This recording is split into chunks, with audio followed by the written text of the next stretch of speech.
This is how to replace your high beam on a 2015 Honda Civic.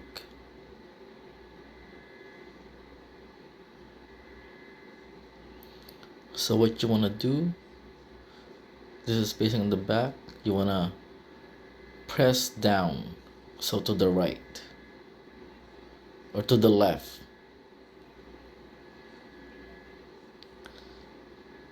Just like that.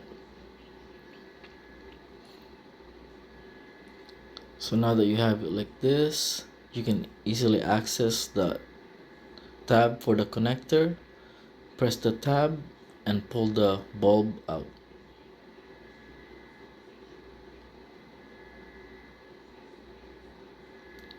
So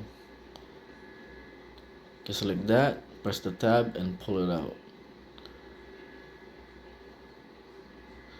And to install, reverse removal procedure, line up the tabs, put it into place, and then this time you're gonna pull up to lock it into place and then put the connector back.